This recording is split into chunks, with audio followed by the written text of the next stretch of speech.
Hello guys, तर कसं तुम्ही सर्वजण. तर गाईज, आज मी तुम्हाला जी दाखवण्यासाठी जातो आहे, जे आपण अनबॉक्सिंग करणार आहे, तर ते स्टडी टेबल. पण ही जी मी चुकीच्या पद्धतीनं किंवा चुकीच्या ठिकाणी मी अनबॉक्सिंग करतो आहे असं दिसते. तर एक मिनिट, हे तर चुकीचं होतं. हां, आत्ता बरोबर आहे. थोडासा कट आल्यानंतर काम झालंच. तर ह्याचा जो रॅप मी फाडतो आहे आणि त्यानंतर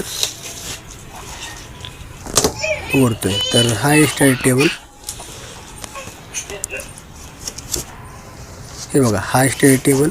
आणि हा जो लॉंग वर्सपर्यंत मांडी घालून जर बसत असेल तेव्हा तुम्हाला माहीत आहे पाठ आणि पाय दोन्ही पण उठणार. सो त्यावर उपाय म्हणून हा स्टडी टेबल घेतला आहे. तर हा स्टडी टेबल कुठे भेटेल? शॉप्सीवरून. मी पण तिथून घेतला आहे. तर लुकवाईज हा चांगला स्टडी टेबल आहे आणि असा सुद्धा प्रीमियम दिसतो आहे. तर ठीक आहे, मग आपण भेटूया नवीन व्हिडिओमध्ये. तोपर्यंतसाठी bye bye and see you. Bye.